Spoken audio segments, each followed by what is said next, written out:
আসসালামু আলাইকুম দর্শক, আশা করি সবাই ভালো আছেন। তো আমি অনেকদিন ফেসবুকে লং কোনো ভিডিও ছাড়ি না, অনেকদিন পর আজকে একটা ভিডিও ছাড়তে যাচ্ছি। আমার চীনা হাঁসগুলা একদম ছোট ছোট কিনছিলাম, এগুলা আলহামদুলিল্লাহ আপনাদের দোয়ায় এগুলা এখন অনেক বড় হয়েছে, এক একটা 1 কেজি প্লাস হয়ে গেছে। ঠিক আছে, এই কিছু কিছু মহিলা হাঁস যেগুলো এগুলো একটু ছোটো সাইজ, আর পুরুষ হাঁসগুলো একটু বড় হয়েছে। তো এদের আজকে আমি খাবার দিব। মূলত এদেরকে দেখাশোনার মতো সময় পাই না, যেহেতু আমি গ্রামে থাকি না। সেক্ষেত্রে মনে করেন যেগুলা আমার বাবাই দেখাশোনা করে।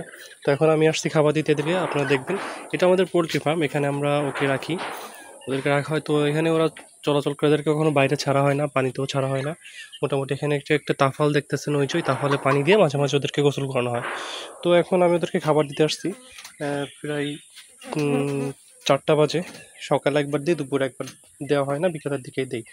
তো পরিমাণটা বেশি দিই, যে কারণে মনে করেন যে আপনার খাবার কম লাগে। তো এখন এই যে খাবার উঠাচ্ছি আমি, দেখতে পাচ্ছেন খাবার এই যে ফিড আর কুড়া একসাথে, এই দুইটা জিনিস একসাথে মিক্স করব। আর যেখানে যে কুড়া রাখছি, কুড়াটা দিব, দিয়ে এর সাথে পানি দিয়ে মোটামুটি মিক্স করে খাওয়াবো। তো ফার্স্টে বেশ কিছুদিন আমি এদেরকে দিছি, আপনার ফিড দিছি, শুধু ফিড, কাজী স্টার্টার ফিড দিছি কাজী গ্রুপের। আর এখন শুধু কুড়া আর ফিড একসাথে মিক্স করে দিচ্ছি, যেহেতু এখন বড় হচ্ছে। আর 2-1 মাসের মধ্যে ডিম পারবে। ডিমে আসার আগে ফিড দিলে এদের ডিমটা বন্ধ হয়ে যাবে, চর্বি হয়ে ফিড ডিম দিবে না। এই জন্য আপাতত আমরা ওকে কুড়া আর ফিড একসাথে মিক্স করে দিচ্ছি। আর এরপর থেকে দিব আপনার লেয়ার 1 কিংবা লেয়ার 1-এর সাথে কুড়া কিংবা ভুসি, এরকম টাইপের কিছু। তো সবাই দেখতে থাকুন কীভাবে খাবারগুলো দিই আমি ওদেরকে।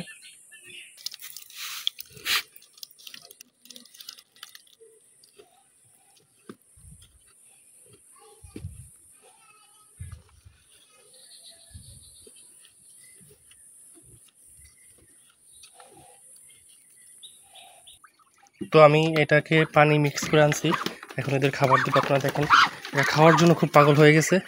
মোটামুটি খাবারটাই রেখে দিচ্ছি, পানির পরিমাণ একটু বেশি হয়েছে, তবু হাঁস তো এদের পানি একটু বেশি না দিলে এরা খাইতে পারে না।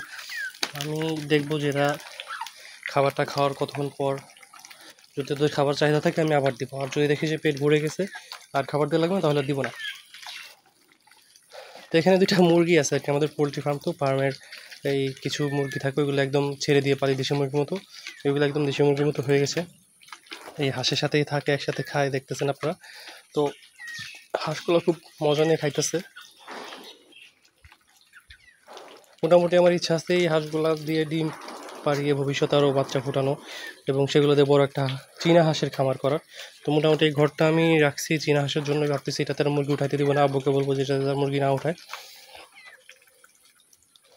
আলহামদুলিল্লাহ খুব সুন্দর করে খাচ্ছে। এখানে পানির লাইন আছে, যারা এখান থেকে খায় এখানে এসে পানি খায়। খাবার মোটামুটি ভালোই খাচ্ছে ওরা, দেখতে পারতেছেন।